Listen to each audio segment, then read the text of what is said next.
Bismillahirrahmanirrahim. Assalamualaikum warahmatullahi wabarakatuh.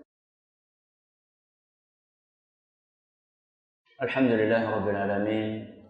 Wa bihi nasta'inu ala umuri dunya waddin. Wa sallallahu ala nabiyyina Muhammadin wa ala alihi wa sahbihi ajma'in. Amma ba'd.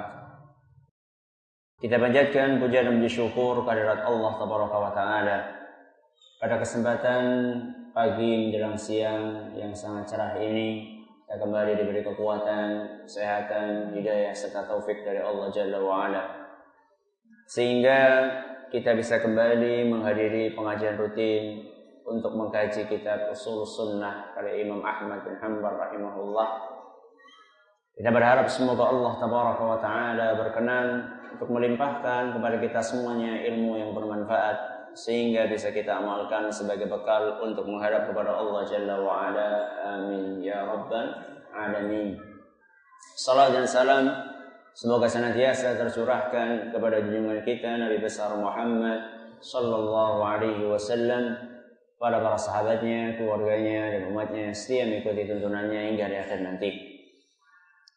Para hadirin hadirat sekalian yang kami hormati, insyaallah pada kesempatan kali ini kita akan mengangkat tema yang berjudul bincang-bincang tentang nasib di akhirat.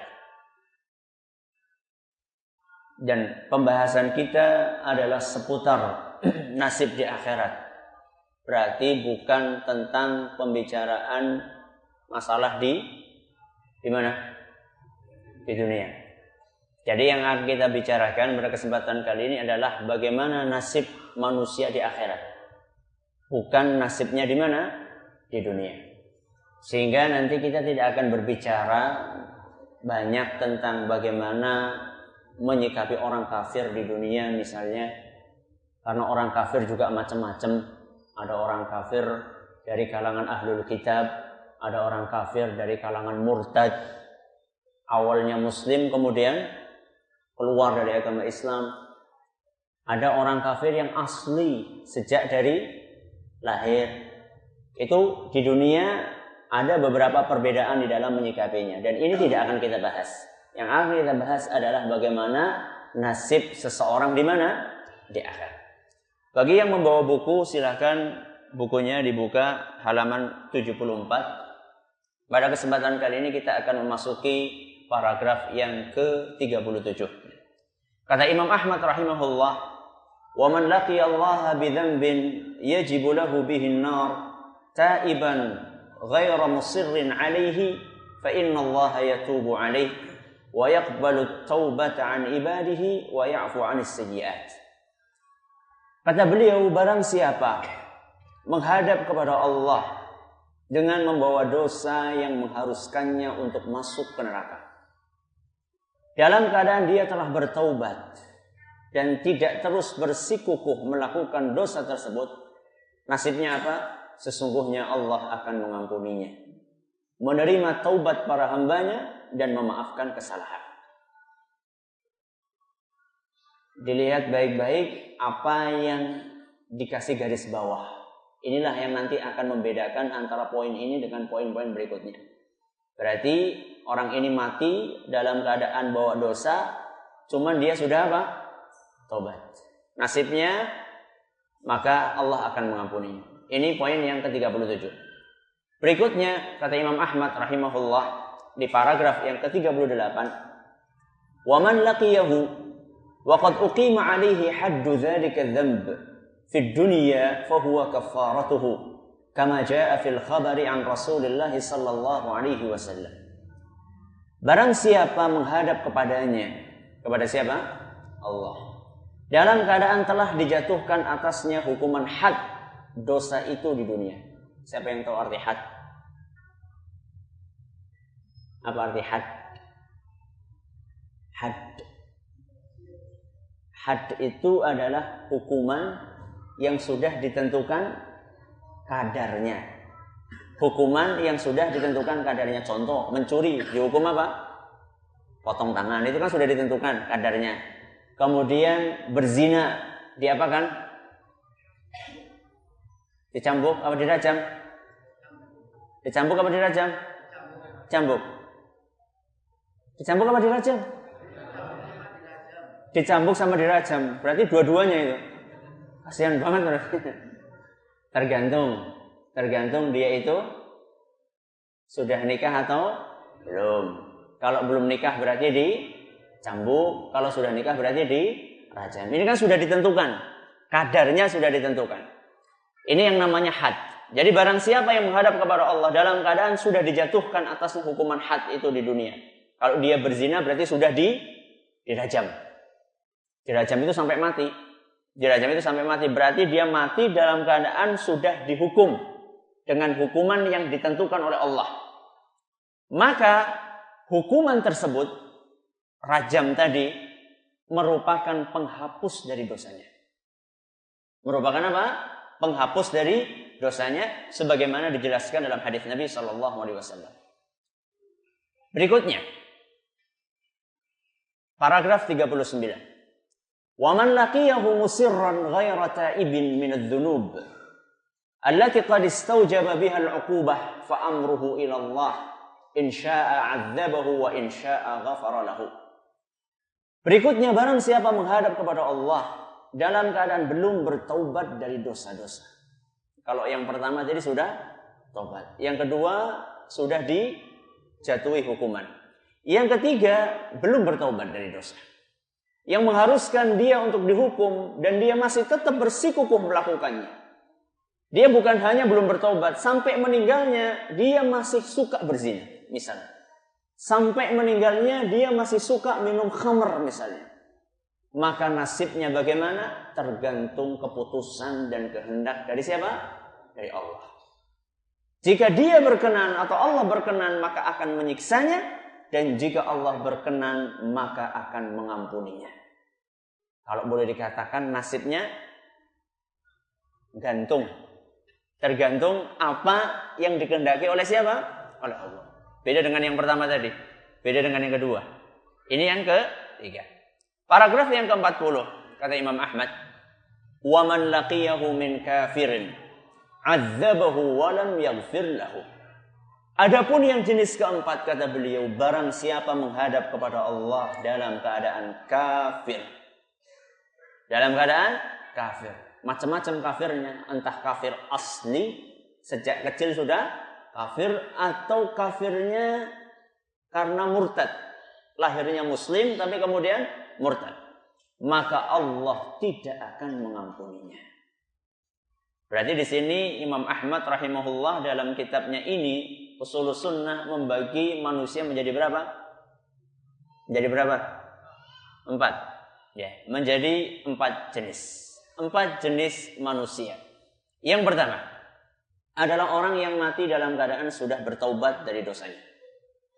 Orang yang mati dalam keadaan telah bertaubat dari dosanya. Yang kedua adalah muslim yang mati dalam keadaan melakukan dosa, tapi dia telah dijatuhi hukuman had. Sudah dijatuhi hukuman had. Kemudian yang ketiga adalah muslim yang mati dalam keadaan dia masih terus bersikukuh melakukan dosa dan belum bertaubat. Bedanya dia masih dosa dan belum bertobat. Yang keempat adalah orang yang mati dalam keadaan kafir. Nauzubillah min dzalik. Sudah, berarti ada berapa jenis manusia? 4 jenis manusia. Yang pertama orang mati sudah taubat. Yang kedua muslim yang mati masih melakukan dosa, tapi dia itu telah dijatuhi hukuman had. Kemudian yang ketiga, muslim yang mati dalam keadaan dia masih terus bersikukuh melakukan dosa dan dia belum bertaubat. Yang keempat, orang yang kafir atau orang yang mati dalam keadaan kafir. Masing-masing dari 4 jenis manusia ini nasibnya beda-beda. Di mana? Di mana?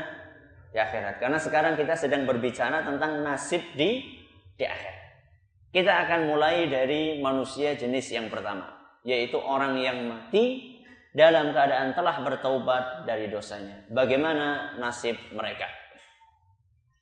Manusia jenis pertama, yaitu orang yang mati dalam keadaan telah bertaubat dari dosanya. Nasibnya apa? Nasibnya akan diampuni oleh Allah Subhanahu wa ta'ala. Sebesar apapun dosa yang dia lakukan. Walaupun dosanya dosa syirik, Ustaz. Walaupun dosanya dosa syirik. Iya? Iya? Yakin? Walaupun dia itu sebelumnya beragama non-Islam. Iya. Walaupun dia sebelumnya non-Muslim. Entah dia itu Yahudi, Nasrani, atau musyrik. Selama dia meninggal dalam keadaan dia sudah bertaubat kepada Allah Subhanahu wa ta'ala dari dosa-dosanya, maka dia akan diampuni oleh Allah Subhanahu wa ta'ala. Dalilnya apa? Dalilnya Al-Quran surat Asy-Syura ayat 25.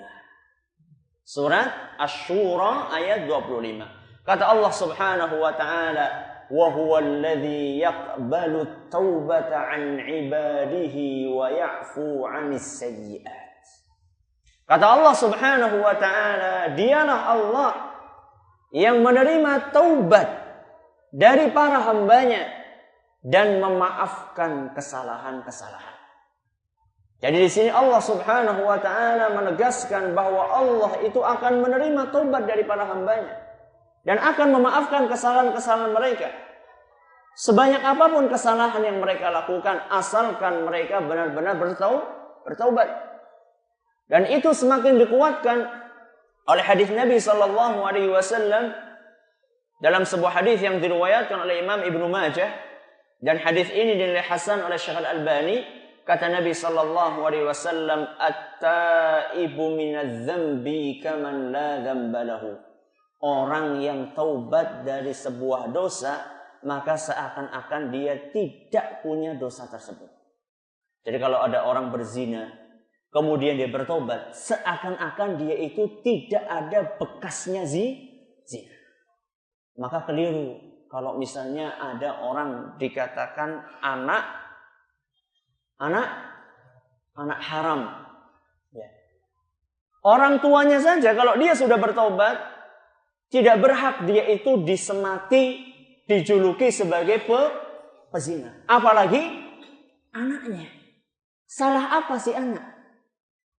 Orang tuanya saja yang melakukan perbuatan dosa tersebut, kalau dia bertobat kepada Allah Subhanahu wa ta'ala, maka seakan-akan dia tidak ada dosa itu. Apalagi anaknya yang sama sekali tidak kecipratan, maksudnya tidak melakukan perbuatan dosa tersebut.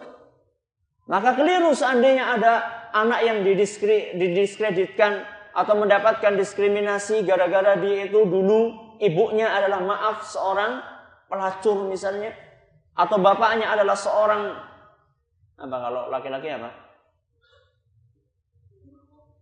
Bukan. Enggak yang sama konotasinya dengan pelacur. Apa? Gigolo. Iya jelas, kalau ini jelas. Istilah Indonesianya ya. Istilah Indonesianya gigolo atau playboy mungkin ya. Tapi udah tua masa boy? Udah tua apa itu? Playman ya. Kalau dia bertobat dari dosanya, maka dia akan diampuni oleh Allah Subhanahu wa ta'ala. Bahkan kata Nabi SAW, "Kaman la dzamba lahu." Seakan-akan dia tidak punya dosa. Seakan-akan dia tidak punya dosa. Dari sini kita mengetahui betapa besar karunia Allah Subhanahu wa ta'ala. Allah Subhanahu wa ta'ala memiliki sifat pengampun, memiliki sifat penyayang, memiliki sifat pengasih, dan memiliki sekian banyak sifat-sifat yang lainnya. Seandainya ada para hambanya yang memenuhi hari-harinya dengan perbuatan dosa, apakah kemudian Allah Subhanahu wa ta'ala langsung mengkat nikmat yang Allah berikan kepada dia? Jawabannya, kita masih selalu diberi kesempatan oleh Allah untuk bertobat. Contoh mata kita. Dalam sehari kita gunakan mata ini untuk berbuat maksiat berapa kali? Tergantung pekerjaannya di mana. Kalau di pasar berapa kali? Berkali-kali. Kalau pekerjaannya di kuburan, melihat apa di kuburan kan? Kecuali melihat orang yang sedang ziarah kubur. Dan itu jarang-jarang. Atau misalnya pekerjaannya di toko atau pekerjaannya di masjid, marbot masjid, Mungkin peluang maksiat matanya lebih kecil daripada orang yang bekerja di pasar. Sekarang orang yang bekerja di pasar, jadi pedagang, mau nggak mau dia akan melihat sekian banyak pemandangan yang tidak baik di pasar. Ketika dia melakukan itu semua, apakah Allah Subhanahu wa Ta'ala saat itu juga langsung mencabut surat izin melihat kita? Langsung dicabut? Sampai sekarang coba yang bekerja di pasar angkat tangan. Enggak. Allah Subhanahu wa Ta'ala dengan kasih sayangnya masih memberikan kesempatan kepada kita untuk bertaubat kepada Allah Jalla wa'ala. Walaupun kita selalu melakukan perbuatan maksiat. Tidak berhenti sampai di situ. Bahkan Allah Subhanahu wa Ta'ala berkenan untuk membuka hati kita untuk mau bertaubat. Tidak cukup sampai di situ. Allah Subhanahu wa Ta'ala manakala kita bertaubat kepadanya, Allah sangat gembira dan senang. Padahal Allah itu tidak butuh dengan taubat kita. Allah butuh enggak? Enggak butuh. Allah itu ghaniyun an ibadihi. Allah Subhanahu wa Ta'ala itu tidak butuh dengan amalan kita. Tapi Allah Subhanahu wa Ta'ala sangat bergembira seandainya ada di antara hamba yang bertobat. Kurang apa Allah Subhanahu wa Ta'ala? Maka di sini kita dimotivasi oleh Nabi kita Muhammad sallallahu alaihi wasallam. Dalam sebuah hadis yang diriwayatkan oleh Imam Muslim, kata beliau, "Ya ayyuhan nas, tubu ilallahi wastaghfiruh." Wahai para manusia, bertaubatlah kalian kepada Allah dan beristighfarlah. Bertaubatlah kalian kepada Allah dan beristighfarlah. Fa inni atubu ilallahi wa astaghfiruhu fi kulli yawmin mi'ata marrah. Sesungguhnya, kata Nabi SAW, aku bertaubat dan beristighfar kepada Allah dalam satu hari 100 kali. Berapa kali? 100 kali. Siapa itu? Nabi Muhammad sallallahu alaihi wasallam. Kalau kita berapa kali? Hah? 2 kali. Mending 2 kali. Orang mesti setahun sepisan. Kadang-kadang nggak mesti setahun sepisan kita bertobat kepada Allah Subhanahu wa Ta'ala. Nabi kita Muhammad sallallahu alaihi wasallam setiap harinya beliau bertobat 100 kali. Mestinya beliau kan orang yang sudah diampuni. Kemudian juga sudah dijamin masuk surga. Nah, yang kayak kita-kita ini, yang nasibnya ranggenah, apakah kita akan masuk surga atau masuk neraka? Dosa kita semakin hari semakin menumpuk. Kenapa kita jarang bertobat kepada Allah Subhanahu wa Ta'ala? Makanya para ulama salaf, di antaranya Rayyah Al-Qaisi, ketika melihat Nabi Muhammad SAW, orang yang sosok sudah maksum, kemudian juga dijamin untuk masuk ke dalam surga dan dijamin akan selamat dari neraka, saja dalam sehari bertobat 100 kali, maka Rayyah Al-Qaisi, beliau pernah mengatakan, salah seorang ulama salaf yang betul-betul meneladani Nabi SAW dalam hal ini, kata beliau, saya memiliki sekitar 40-an dosa. Berapa dosanya? 40-an. Kalau kita? Berapa? 40-an apa?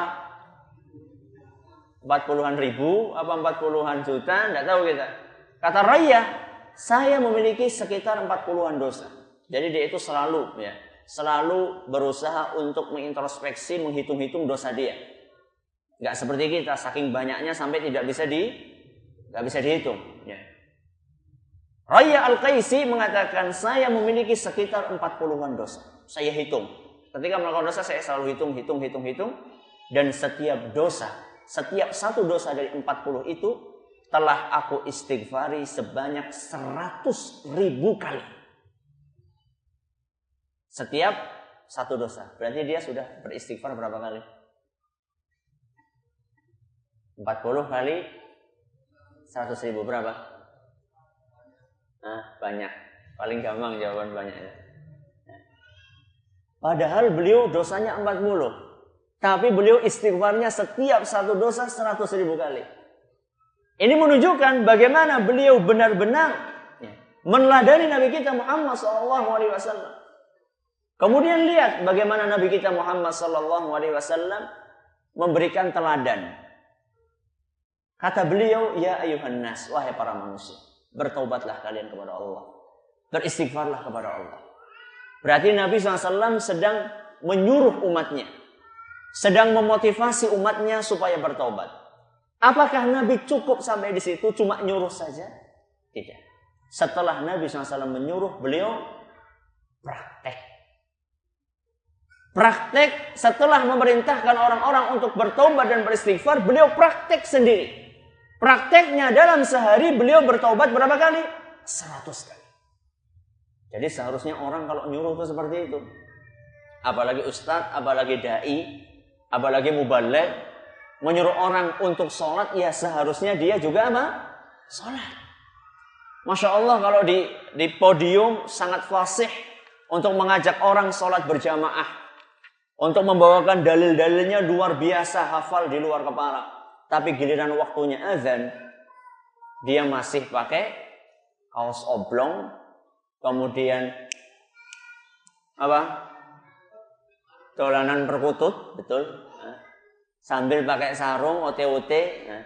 Kadang-kadang nggak pakai kaos oblong di depan rumah, yang lainnya sudah pada ke masjid, jamaahnya, dia masih mainan burung perkutut. Nggak seperti itu akhlaknya seorang dai. Akhlaknya seorang dai, seorang ustadz, atau siapapun yang menyuruh orang lain untuk melakukan kebaikan, maka dia pertama kali yang harus melakukannya. Begitu sebagaimana yang dilakukan oleh Nabi kita Muhammad SAW. Setelah beliau memotivasi umatnya, ya ayuhan nas tubu ilallahi wastaghfiru. Wahai para manusia, bertaubatlah kalian kepada Allah dan beristighfarlah. Setelah itu Nabi SAW mempraktekannya. Kata Nabi SAW, sesungguhnya aku bertobat dan beristighfar kepada Allah sehari 100 kali. Makanya umatnya itu sangat mudah untuk menerima nasihat yang disampaikan oleh beliau. Kenapa? Karena beliau tidak cuma ngomong. Beliau ngomong dan mempraktikkan apa yang disampaikan oleh beliau. Begitu pula dai, seandainya beliau yang namanya dai melarang seseorang dari suatu perbuatan maksiat, maka seharusnya dia pertama kali meninggalkan perbuatan maksiat tersebut. Dia melarang umatnya, melarang jamaahnya untuk ghibah. Sering menyampaikan hadis-hadis tentang haramnya ghibah, tapi ternyata justru dia yang paling rajin untuk ghibah. Yang paling senang, yang paling gemar untuk membicarakan kejelekannya orang lain. Ini namanya tidak konsisten. Carane wong Jawa jarkoni. Gak ada yang namanya Pak Jarkoni di sini toh? Alhamdulillah. Saya pernah ngisi pengajian. Ya jangan jarkoni. Tahu-tahu orang-orang pada rame-rame. Ini loh Ustadz yang namanya Pak Jarkoni. Saya langsung minta maaf. Saya sewu Pak. Saya tidak tahu kalau di sini itu ada yang namanya memang namanya Jarkoni. Jarkoni namanya seperti itu di KTP gitu loh. Jadi saya saat itu sangat merasa bersalah ya. Tapi di sini tidak ada yang namanya Jarkoni dan tidak ada yang punya cita-cita menamai anaknya menjadi Jarkoni. Ya. Walau itu kan cuma singkatan saja. Sebenarnya Jarkoni juga apa sih artinya ya? Itu hanya sekedar singkatan saja. Timbul pertanyaan, kalau misalnya Nabi SAW adalah orang yang sudah diampuni dosanya, sudah dijamin masuk surga. Beliau juga sosok yang maksum. Maksum itu artinya apa? Suci dari dosa. Kenapa beliau taubat 100 kali dalam sehari? Kenapa?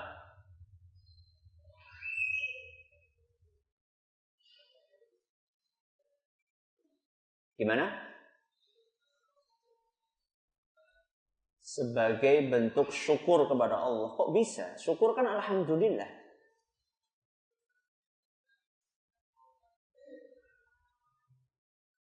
Gimana?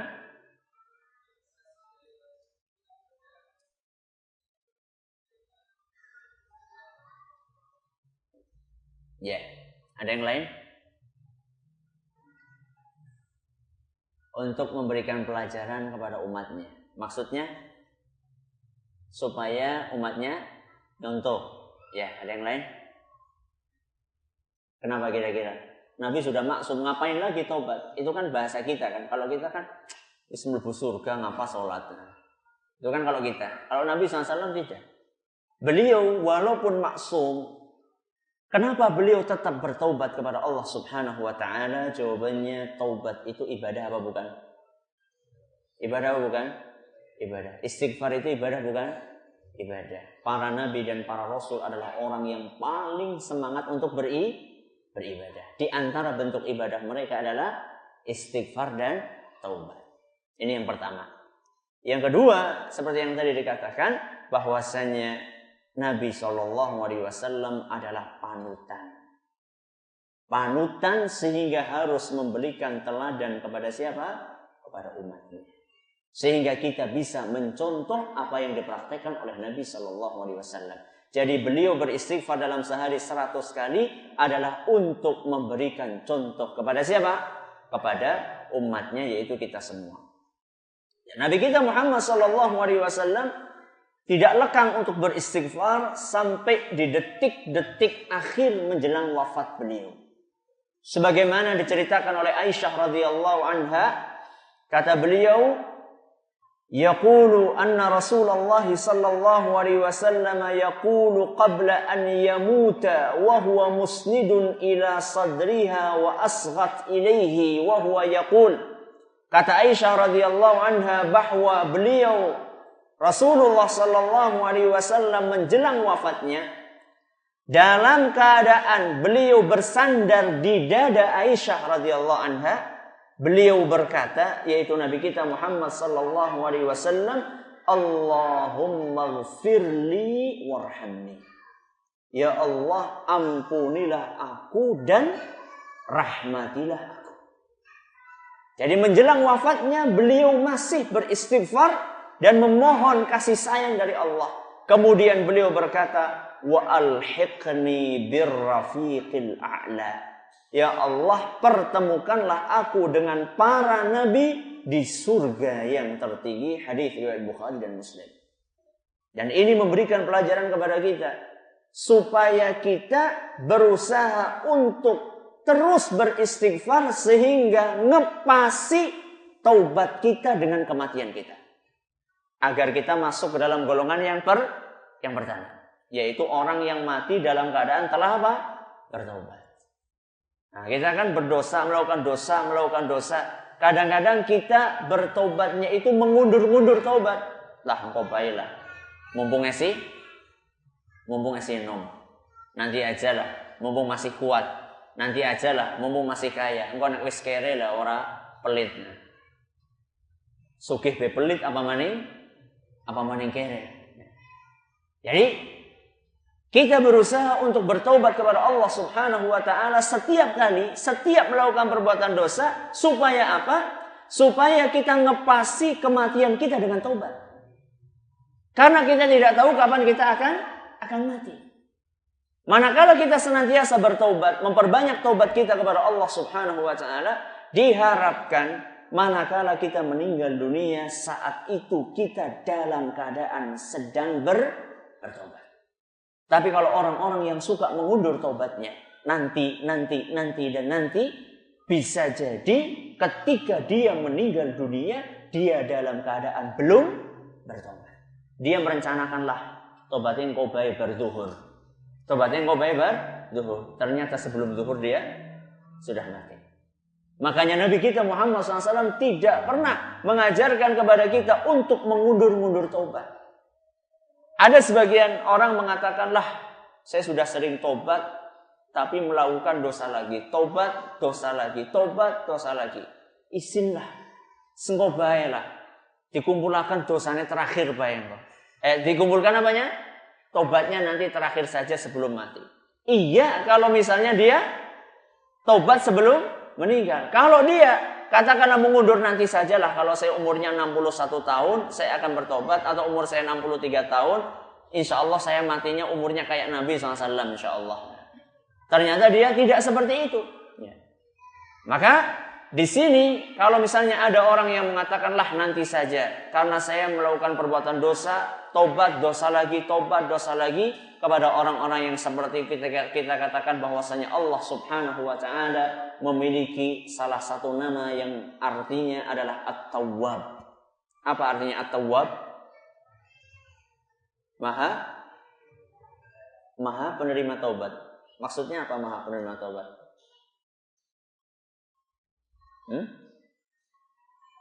Gimana?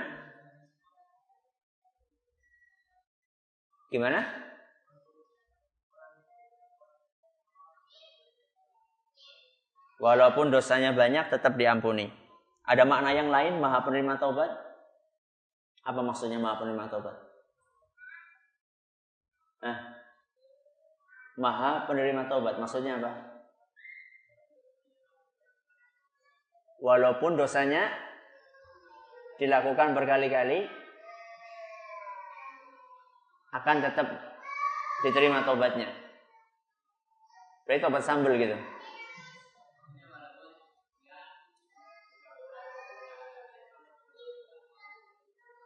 Berarti misalnya sekarang dosa, nanti tobat, besok dosa lagi, tobat lagi, besok dosa lagi, tobat lagi, itu diterima terus. Ada yang lain? Tadi kayaknya ada yang ngacung di sini. Ya. Gimana? Sebanyak apapun kita bertobat, berarti sama. Berarti dosa, tobat, dosa, tobat, dosa, tobat gitu. Berarti penak ya? Penak ya? Iya, penak. Penak enggak? Iya. Betul. Ya. Arti dari Maha penerima taubat kata Imam Al-Khattabi artinya adalah yang mengampuni hambanya dan menerima taubatnya setiap kali terulang taubat, setiap kali pula akan diterima.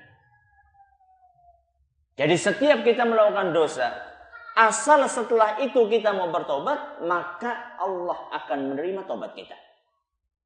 Dalilnya hadis yang diriwayatkan oleh Imam Muslim.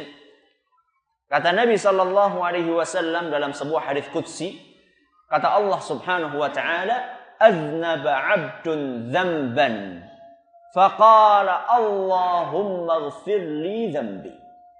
Kata Allah Subhanahu wa taala, hamba atau kata Nabi SAW, seorang hamba melakukan perbuatan dosa, kemudian dia berkata, "Ya Allah, ampunilah aku." Maka Allah Subhanahu wa taala menjawab, "Hambaku melakukan perbuatan dosa dan memohon ampun kepadaku, dan dia tahu bahwasanya dia itu punya Tuhan yang akan mengampuni dosa." Maka Allah mengampuni dosanya. Ini hari pertama. Hari keduanya melakukan dosa yang serupa dan dia beristighfar kepada Allah. Allah mengatakan hal yang sama. Berikutnya diulangi lagi dan Allah mengatakan yang sama. Setelah berulang-ulang hamba tersebut melakukan perbuatan dosa, dan setiap melakukan perbuatan dosa dia beristighfar, dan setiap dia beristighfar Allah mengatakan hambaku sadar bahwa dia masih punya Tuhan yang akan mengampuni dosa. Setelah itu Allah Subhanahu wa taala berfirman, "I'mal ma syi'ta faqad ghafartu laka." Kata Allah Subhanahu wa taala, lakukan sekehendakmu, sesungguhnya aku telah mengampunimu. Lakukan sekehendakmu, sesungguhnya aku telah mengampunimu. Enak ya? Enak enggak? Berarti nanti dosa lagi ya? Gitu. Maksudnya dari hadis ini, kata Imam An-Nawawi, andaikan dosa itu terulang 100 kali atau 1000 kali pun, kata beliau.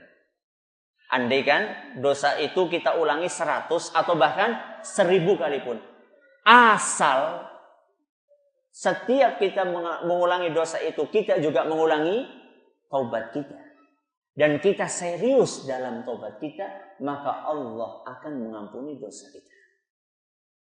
Jadi maksud lakukan sekehendakmu, maksudnya adalah setelah melakukan dosa, kita langsung bertobat. Itu maksudnya. Jadi bukan lakukan sekehendakmu, ya wis dosa bae sing akeh-akeh. Bukan itu maksudnya. Maksudnya adalah lakukan sekehendakmu, sesungguhnya aku mengampuni. Maksudnya adalah setelah melakukan perbuatan dosa, segeralah kalian bertobat dan seriuslah kalian dalam bertobat. Niscaya aku akan mengampuni dosamu. Apa ada orang yang serius bertobat kemudian melakukan dosa lagi? Banyak.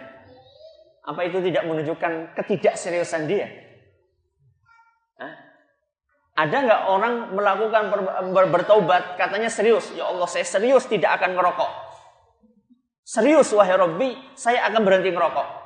Tapi begitu ketemu di pos ronda, orang lagi ronda, ujut orang lagi anak gratisan ke? Aduh Jan, gratis ya. Mana rezeki kok. Nah, akhirnya apa? Merokok lagi. Padahal kemarin dia katakan apa? Serius. Mungkin nggak orang seperti ini? Mungkin nggak? Mungkin. Praktek ya. Ada orang serius dalam bertobat tapi dia mengulangi dosanya. Mungkin karena apa? Karena dia kalah dengan syahwatnya. Karena dia kalah dengan syahwatnya. Makanya kalau panjenengan cermati taubat nasuha, kata Imam Nawawi itu kan syaratnya ada berapa? Siapa yang tahu taubat nasuha? Ada 4. Kata Imam Nawawi dalam Riyadhus Shalihin, taubat nasuha syaratnya ada 4. Yang pertama, meninggalkan dosa. Yang kedua, menyesal. Yang ketiga, bertekad bulat untuk tidak mengulangi. Yang keempat, kalau kaitannya dengan Bani Adam, haknya Bani Adam, maka harus dikembalikan. Coba yang ketiga. Apa tadi yang ketiga? Bertekad bulat untuk tidak mengulangi. Sama nggak kata-kata bertekad bulat untuk tidak mengulangi dengan tidak mengulangi? Sama nggak? Ya, coba dengarkan baik-baik. Ya. Antara bertekad bulat untuk tidak mengulangi, bertekad bulat untuk tidak mengulangi, dengan tidak mengulangi. Sama atau tidak? Hah? Sama atau beda? Bedanya apa?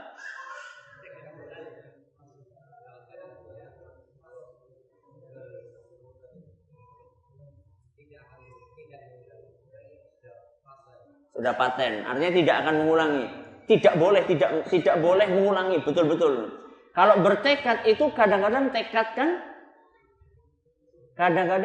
itu akan menurun, ya. Jadi yang namanya bertekad itu, ya Allah saya berniat kuat untuk tidak mengulangi. Tapi keesokan harinya kadang-kadang niatnya kan apa? Turun lagi. Ibarat lampu itu blerek, nah, tekadnya menurun. Apakah setelah itu tobatnya tidak akan diterima? Tetap akan diterima. Asalkan dia seriusnya tetap serius. Walaupun mungkin ya kedua bukan serius lagi, tapi tambah jadi dua rius gitu. Karena kemarin baru serius, baru 1 rius, sekarang harus 2 rius. Nanti besoknya apa? 3 rius. Nah, entah sampai berapa rius nantinya.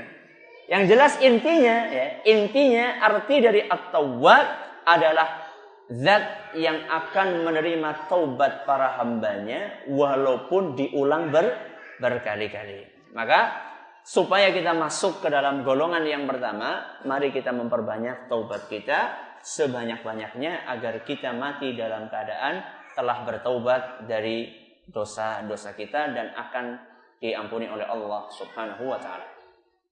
Adapun yang kedua, jenis yang kedua adalah muslim yang mati dalam keadaan melakukan dosa. Namun dia telah dijatuhi hukuman had. Seperti yang tadi kita katakan, apa itu had? Apa itu had tadi?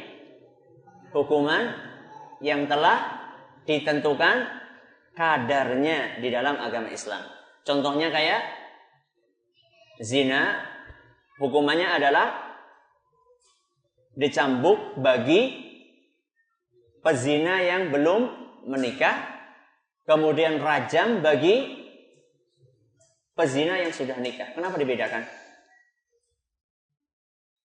Lebih sakit mana? Dirajam apa dicambuk? Lebih sakit mana? Apa pernah merasakan? Lahiriahnya lebih sakit dirajam. Kenapa? Hah? Karena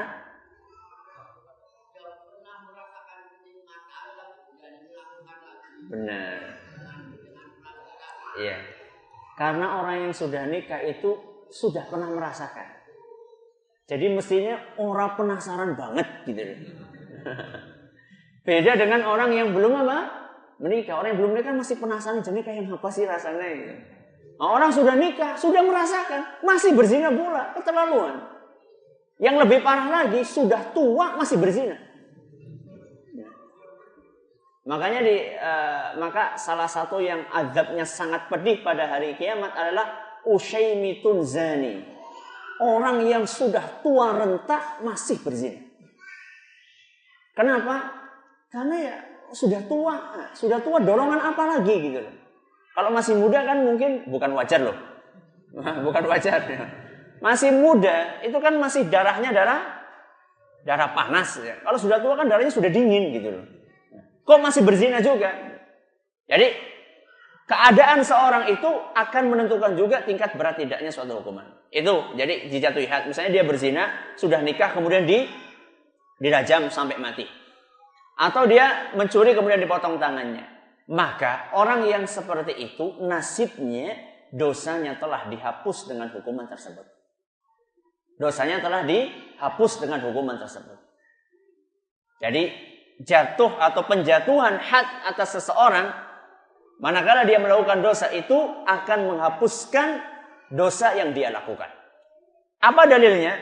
Dalilnya adalah sabda Nabi SAW dalam sebuah hadis yang diriwayatkan oleh Imam Bukhari dan Muslim. Kata beliau sallallahu alaihi wasallam, "Bayi'uni ala an la tusyriku billahi syai'an wa la tasriqu wa la taznu." Kata Nabi SAW, baiatlah aku. Apa artinya baiat? Janji setia. Berjanjilah kalian dengan setia kepadaku. Untuk apa wahai Nabi? Alla tusyriku billahi syai'an. Untuk tidak melakukan perbuatan syirik. Wala tasriku, dan jangan kalian mencuri. Wala taznu, dan jangan kalian berzina. Jadi Nabi SAW bertemu dengan para sahabatnya, berkumpul dengan para sahabatnya, kemudian mengambil janji setia, mengambil sumpah dari masing-masing para sahabatnya. Wahai para sahabatku, berjanjilah kalian kepadaku dengan janji yang setia bahwa kalian satu, tidak akan melakukan perbuatan syirik. Dua, tidak akan mencuri. Tiga, tidak akan berzina. Kemudian beliau menyebutkan yang lain-lainnya. Setelah itu beliau mengatakan, faman waffa minkum fa ajruhu 'ala Allah. Barang siapa di antara kalian memenuhi janjinya untuk tidak berbuat syirik, mencuri, berzina. Barang siapa memenuhi janjinya, maka pahalanya ada di sisi Allah Subhanahu wa taala. Kebalikannya, waman asaba min dzalika syai'an. Barang siapa yang terjerumus kepada salah satu dari perbuatan tersebut, fa'uqiba fid dunya fahuwa kaffaratun lah. Kemudian dia dijatuhi hukuman di dunia, maksudnya hukuman tadi, hukuman had tadi, maka hukuman tersebut adalah merupakan penghapus dari dosa yang dia lakukan. Ini keterangan dari siapa? Dari Rasul sallallahu alaihi wasallam. Jadi kalau ada orang yang berzina, kemudian dia dihukum dengan atas perbuatan tersebut, maka dia sudah dihapuskan dosanya. Sebagaimana kisahnya seorang wanita yang datang kepada Nabi sallallahu alaihi wasallam dan mengaku berzina. Oleh Nabi sallallahu alaihi wasallam ditolak bolak-balik ditolak oleh Nabi sallallahu alaihi wasallam. Nah, ditolak bolak-balik karena Nabi sallallahu alaihi wasallam sebenarnya menginginkan agar orang yang berzina itu seharusnya malah menutupi aibnya, bukan malah membongkar. Ditolak pertama kali, wahai Rasul, saya sudah berzina wahai Rasul, ditolak oleh Nabi sallallahu alaihi wasallam. Kemudian juga yang lainnya ada Ma'iz, ya. Ada Ma'iz, salah seorang sahabat Nabi SAW, laki-laki juga seperti itu, ditolak oleh Nabi. Sampai 4 kali. Ya. Ma'iz ini, kalau tadi perempuan, ini laki-laki. Ma'iz ini sampai ditolak 4 kali, sampai Nabi SAW mengatakan kepada para sahabatnya, coba kalian baui mulutnya. Kalian baui mulutnya. Apakah dia dalam keadaan mabuk? Dikiranya dia mabuk. Kalau orang mabuk kan kadang-kadang tidak sadar apa yang dia omongkan. Coba kalian baui mulutnya. Kata para sahabat, enggak bau apa? Enggak bau alkohol, enggak bau minuman keras, wahai Nabi SAW. Akhirnya ditanya sama Nabi SAW, apakah kamu betul-betul berzina? Ya, saya berzina. Tahhirni, wahai Rasul, sucikanlah aku. Akhirnya setelah kayak gitu betul. Nah, dia mengaku, Nabi SAW kemudian memerintahkan dia untuk dirajam, para sahabatnya dirajam sampai kemudian meninggal dunia. Setelah meninggal, para sahabat itu berbeda pendapat. Orang ini kira-kira nasibnya baik atau jelek? Kira-kira nasibnya baik atau jelek? Maksudnya dia ini akan di neraka atau di surga? Ini orang baik atau orang jelek? Terjadi perbedaan pendapat, polemik di antara para sahabat selama 3 atau 4 hari. Ketika berita itu sampai ke telinga Nabi SAW, beliau naik ke mimbar. Kemudian beliau berkata, laqad taba taubatan law qusimat ala ahli al-madinati lawasi'athum. Wahai para sahabatku, fulan ini telah bertaubat. Seandainya taubat dia itu dibagi untuk seluruh penghuni kota ini, niscaya cukup untuk mereka semuanya. Sehingga ini menunjukkan bahwa orang tersebut itu sudah diampuni dosanya. Bahkan kalau tobatnya itu dibagi-bagi kepada seluruh kalian, itu cukup tobatnya. Makanya banyak di antara para sahabat Nabi SAW yang kemudian datang kepada Rasul SAW setelah melakukan perbuatan zina dan minta untuk disucikan. Ya Rasulullah, tahhirni, wahai Rasul, sucikan aku. Karena dia merasa bahwa dosa ini sudah mengganggu kejernihan hatinya. Tidak seperti banyak di antara kaum muslimin atau para manusia di zaman ini ketika melakukan perbuatan dosa, dia tidak merasa terusik dengan perbuatan dosa tersebut. Dia merasa nyaman dengan dosa yang dia lakukan. Dan ini menunjukkan bahwa keimanan kita itu masih sangat jauh dari potret yang ideal. Ini kata Nabi SAW. Jadi waman asaba min dzalika syai'an fa uqiba fid dunya fa huwa kaffaratun lah. Kata Nabi SAW, barang siapa terjerumus kepada perbuatan dosa tersebut, kemudian dia dihukum dengan hukuman had, maka hukuman tersebut telah menghapuskan dosanya. Sebaliknya, kata Nabi SAW, waman asaba min dzalika syai'an. Barang siapa yang melakukan perbuatan dosa tadi, berzina misalnya, tsumma satarahu Allahu fa huwa ilallah. Kemudian Allah menutupi dosanya tersebut sehingga orang-orang tidak tahu apa yang dia lakukan, maka nasibnya tergantung Allah. In syaa'a 'afa 'anhu wa in syaa'a 'aqabahu. Kalau Allah berkehendak maka Allah akan mengampuninya, dan sebaliknya kalau Allah berkehendak maka Allah akan menghukumnya. Dari sini kita mengetahui kenapa para sahabat Nabi SAW mereka itu sangat bersemangat untuk lapor kalau melakukan perbuatan dosa. Loh, kalau kita di Indonesia, Ustaz, gimana Ustaz? Di sini tidak ada hukum apa? Tidak ada hukum rajam. Apa yang enggak aneh? Kita kumpul-kumpul yuk, ikhwan-ikhwan ayo. Anak baru zina nih, tolong dilempari dengan batu. Tidak. Ya. Kita sudah jelaskan pada pembahasan tentang antara rakyat dengan penguasa bahwa penjatuhan hukuman seperti ini, hukuman had, itu adalah haknya siapa? Pemerintah. Artinya tidak boleh orang satu jamaah pengajian kemudian menegakkan atau menerapkan hukuman ini, atau misalnya nyari orang mana yang nyuri, sini kalau katakan gorok nih, korok. Enggak, itu adalah haknya siapa? Haknya pemerintah. Itulah haknya pemerintah. Maka ini perlu diperhatikan. Ini adalah jenis yang kedua. Yang ketiga, Muslim yang mati dalam keadaan masih terus bersikukuh melakukan dosa dan belum bertaubat. Muslim yang mati dalam keadaan masih terus bersikukuh melakukan dosa dan belum bertaubat. Apa nasib mereka? Nasib mereka tergantung kehendak Allah. Bisa jadi disiksa dan bisa jadi diampuni. Tentunya dalam jenis yang ketiga ini, yang dimaksud dengan dosa di sini adalah dosa yang kadarnya di bawah dosa syirik. Nah, bukan dosa syirik kita bicaranya. Yang dimaksud di sini adalah dosa-dosa besar seperti tadi perbuatan zina, minum minuman keras, mencuri. Bahkan mungkin ada orang yang meninggalnya karena dipukuli massa setelah mencuri. Ya, karena dipukuli massa karena mencuri. Itu kan meninggal dalam keadaan melakukan perbuatan dosa besar.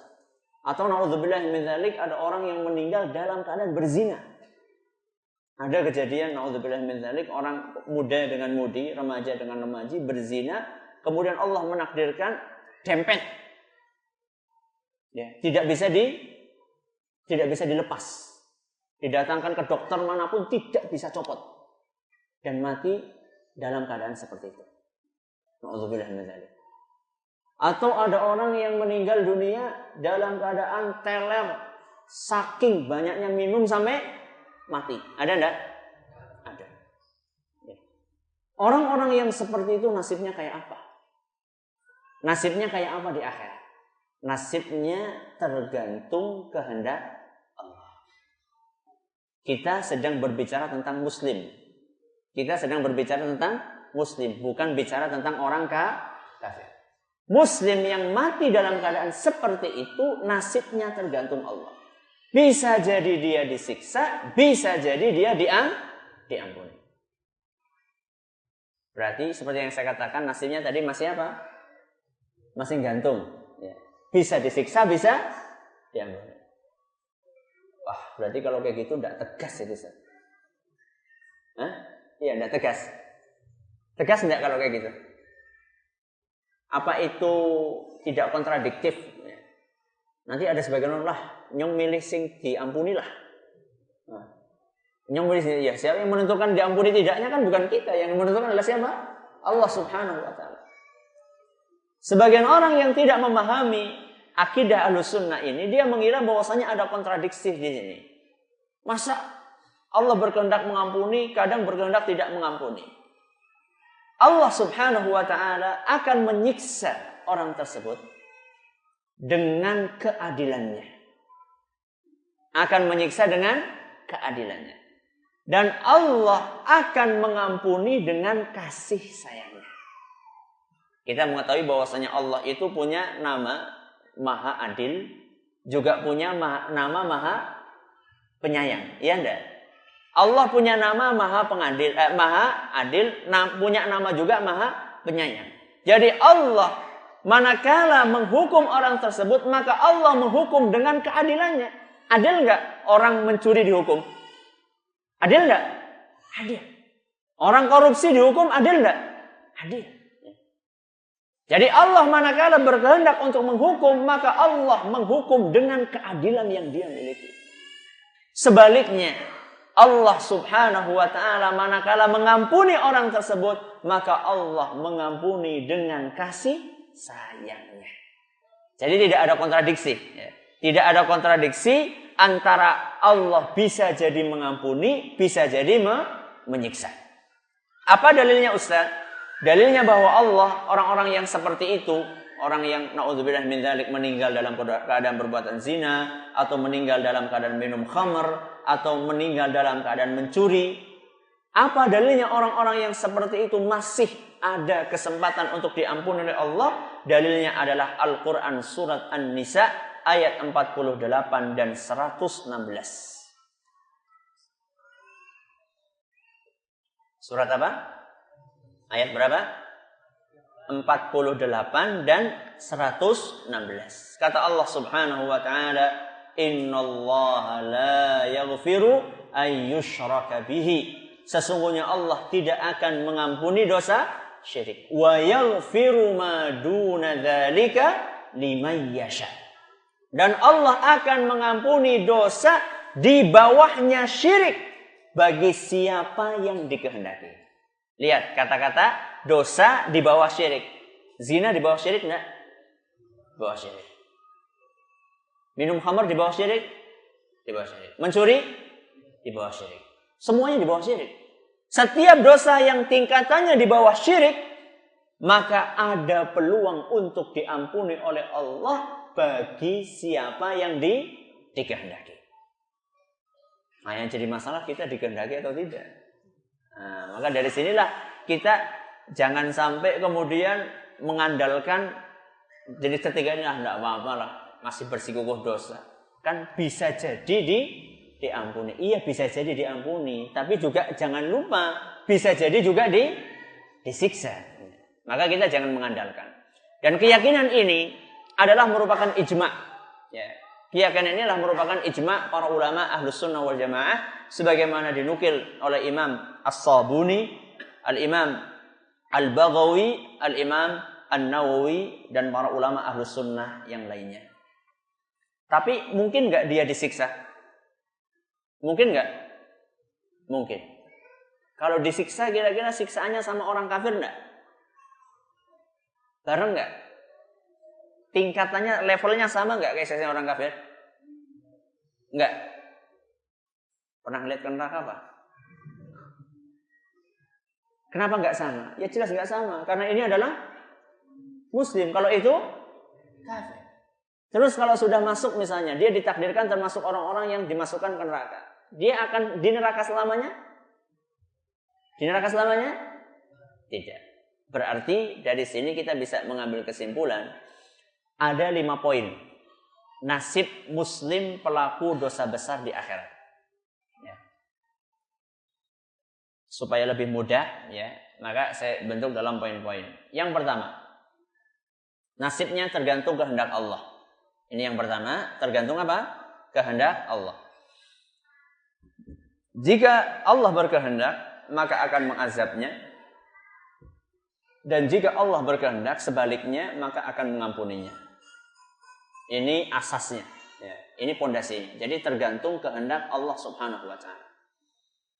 Kemudian yang kedua, pelaku tersebut berhak untuk mendapatkan hukuman dan masuk ke dalam neraka lantaran dosa-dosanya. Kenapa dia berhak? Karena dia melakukan dosa. Sehingga kalau misalnya Allah memasukkan dia ke neraka, apakah Allah zalim? Zalim enggak Allah? Tidak. Karena Allah mengganjar sesuai dengan perbuatan yang dia lakukan. Jadi andaikan Allah kemudian memasukkan dia ke neraka, maka Allah tidak zalim karena Allah menghukum sesuai dengan perbuatan yang dilakukan. Ini yang kedua nasibnya.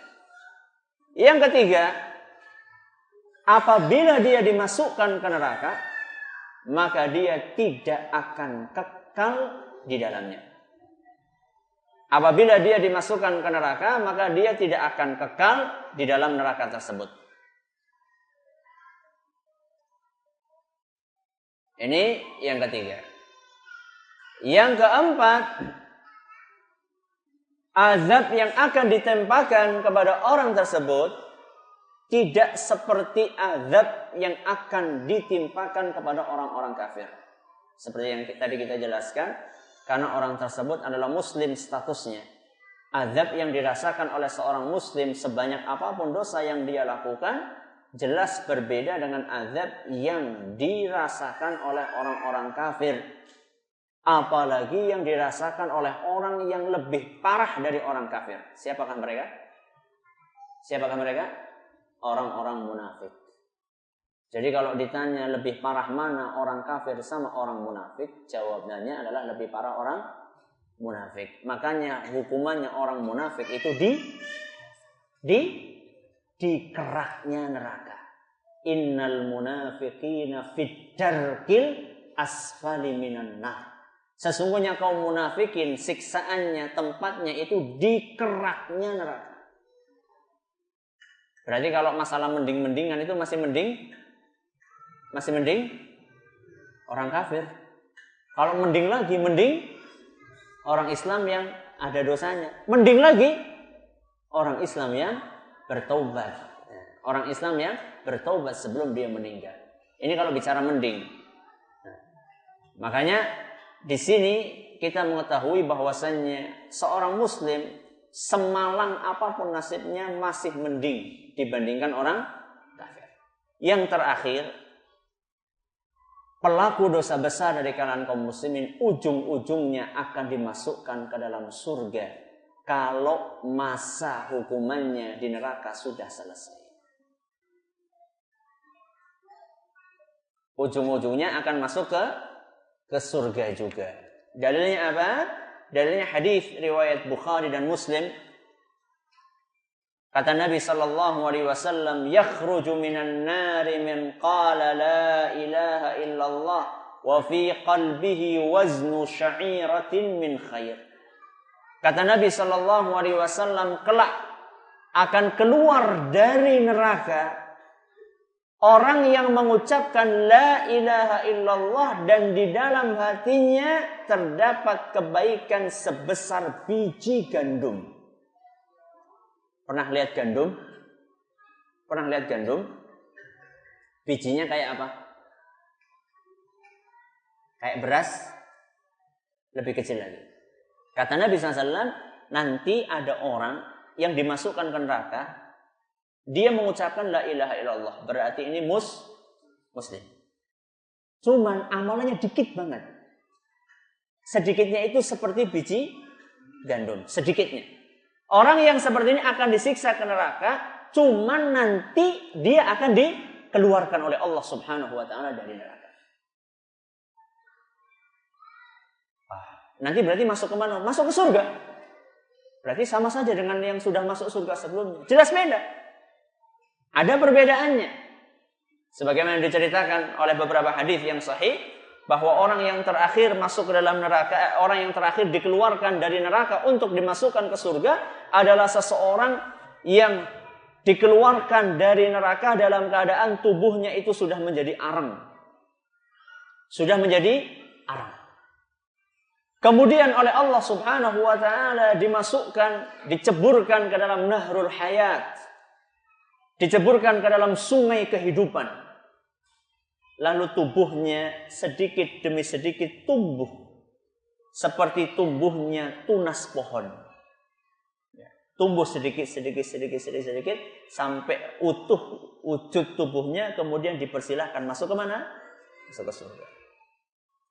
Gabung sama teman-temannya yang sudah masuk surga jauh sebelum dia. Karena orang yang beriman saat itu telah masuk ke surga, yang satu hari di sana adalah sama dengan 50.000 tahun di dunia. Berarti kalau misalnya bedanya itu 1 tahun, ya silakan, berarti sudah ketinggalan. Ini yang sudah masuk duluan, sudah nikah dengan entah berapa bidadari, ini baru masuk, baru akan merasakan kenikmatan. Masih pula ditambah masih ada bekas, masih ada bekas semacam stempel, kalau istilahnya semacam stempel hitam di mana? Di mukanya sebagai bentuk tanda bahwa inilah mantan residivis neraka. Ya, ini mantan penghuni neraka. Jadi jangan dipikir menjadi muslim pelaku dosa besar itu enak, enggak. Jadi walaupun kita nanti bukan kita, maaf. Walaupun nanti orang-orang tersebut akan masuk ke surga, tapi tetap ada bedanya. Bedanya ya dia sudah disiksa terlebih dahulu. Kemudian dia terlambat masuk ke surga. Kemudian setelah masuk surga dia juga masih ada bekasnya bahwasanya ini adalah orang yang tidak langsung masuk ke dalam surga. Ini adalah jenis yang keberapa? Jenis yang ketiga. Nah, yang keempat, yang terakhir, siapakah mereka? Mereka adalah orang-orang yang kafir atau orang yang mati dalam keadaan kafir. Kafir di sini mencakup semua jenis orang kafir. Entah itu dari kalangan ahlul kitab, yaitu orang-orang Yahudi dan Nasrani, entah itu orang Majusi, entah itu kaum musyrikin, ya, orang-orang ateis juga termasuk, atau orang-orang yang murtad. Pokoknya setiap orang kafir nasibnya sama. Nasibnya apa? Tidak akan diampuni oleh Allah Subhanahu wa taala. Ini nasibnya orang kafir tanpa terkecuali. Entah dia itu kafir asli, entah itu dia itu ahlul kitab, entah dia itu kafirnya musyrik, entah itu dia murtad, entah dia tidak percaya agama atau tidak percaya Tuhan. Semuanya sama. Apa nasibnya? Tidak akan diampuni oleh Allah Subhanahu wa taala. Dalilnya apa? Al-Qur'an surat Ali Imran ayat 10. Dalilnya Al-Qur'an surat Ali Imran ayat 10. Kata Allah Subhanahu wa taala, "Innal ladzina kafaru lan tughni 'anhum amwaluhum wala auladuhum minallahi syai'a." Sesungguhnya orang-orang kafir, sedikit pun harta benda dan anak-anak mereka tidak akan dapat menolak siksa Allah dari mereka. Orang-orang kafir yang menganggap hartanya itu bisa bermanfaat buat mereka, ketahuilah bahwasanya sebanyak apapun harta yang mereka miliki tidak mungkin akan bisa digunakan untuk menyuap Allah Subhanahu wa taala. Di dunia mungkin bisa lari dari hukuman penjara karena dia punya duit untuk menyuap hakim atau menyuap penegak keadilan atau menyuap polisi. Tapi di akhirat tidak bisa. Karena yang menjadi hakim di sana adalah Allah Subhanahu wa taala, dan Allah tidak butuh dengan hartanya. Maka Allah di sini mengatakan orang-orang yang kafir, sedikit pun harta benda serta anak-anak mereka tidak akan dapat menolak siksaan Allah dari mereka. Wa ulaika hum waqudun nar. Mereka itulah bahan bakarnya api neraka. Bahan bakar api neraka ya orang-orang kafir tersebut. Jadi sampai kapanpun ya mereka akan jadi bahan bakar. Yang namanya bahan bakar ya terus di situ. Gak akan dikeluarkan dari neraka. Nauzubillah min dzalik. Dan bisa jangan bayangkan bahan bakar dari daging. Ya. Dari daging itu kan kalau dibakar akan mengeluarkan minyak. Minyak akan semakin mematikan api atau menyalakan? Akan semakin menyalakan. Terus seperti itu. Habis nanti dibuat lagi. Jadi manusia lagi. Dibakar lagi. Terus sampai tidak ada batasnya. Artinya apa? Artinya kekal di neraka. Sebagaimana ditegaskan dalam surat lain. Yaitu surat Al-Baqarah ayat 39. Dalam surat Al-Baqarah ayat 39. وَالَّذِينَ كَفَرُوا وَكَذَّبُوا بِآيَاتِنَا أُولَئِكَ أَصْحَابُ النَّارِ هُمْ فِيهَا خَالِدُونَ. Kata Allah Subhanahu wa taala, dan orang-orang yang kafir serta orang-orang yang mendustakan ayat-ayat kami, mereka adalah penghuni neraka dan mereka kekal di dalamnya. Jadi ini semakin menegaskan apa yang tadi disampaikan di atas, bahwa orang-orang kafir itu kekal di dalam neraka. Ini dalil dari Al-Quran, dan masih ada dalil yang lainnya dalam Al-Quran banyak sekali. Ada dalam surat Al-Ma'idah ayat 72. Ada juga dalam surat At-Taubah ayat 68. Dan juga surat Al-Bayyinah ayat 6. Masih banyak dalil-dalil yang menunjukkan bahwasanya orang kafir itu akan kekal di neraka. Dari hadis Nabi SAW, dalilnya antara lain hadis riwayat Bukhari dan Muslim. Yang ini pernah kita sampaikan ketika kita memberi judul pengajian kita, ketika kematian disembelih. Ketika kematian disembelih. Ini hadis riwayat Bukhari dan Muslim, di mana Allah Subhanahu wa taala setelah mengeluarkan seluruh penghuni neraka dari kalangan kaum muslimin, semuanya sudah keluar sampai tadi yang terakhir dalam keadaan sudah berbentuk apa? Arang, sudah dikeluarkan semuanya, berarti yang tersisa di neraka adalah orang-orang kafir.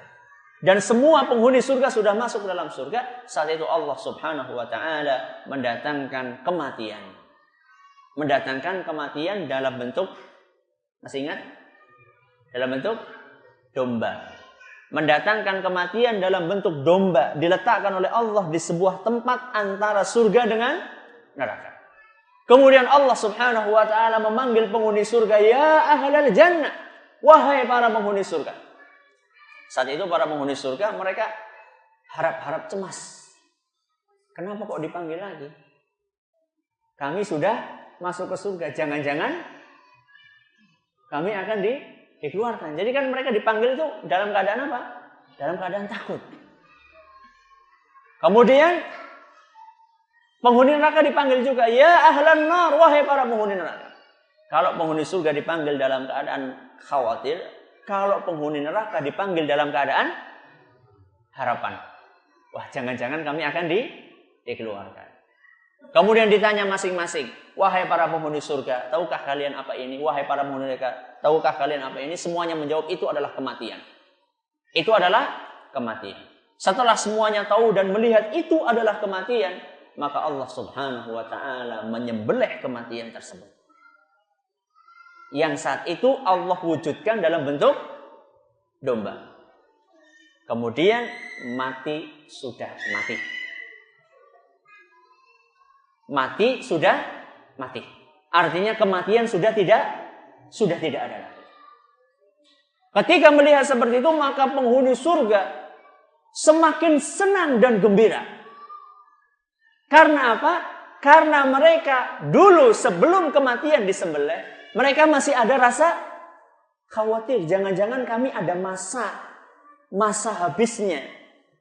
Masa habisnya kami di surga ketika kami mati. Ternyata mereka tidak akan mati. Mereka akan terus selama-lamanya. Sehingga izdadu farahan ala farahihim. Sehingga mereka semakin gembira setelah sebelumnya mereka sudah gembira. Kebalikannya siapa? Penghuni neraka.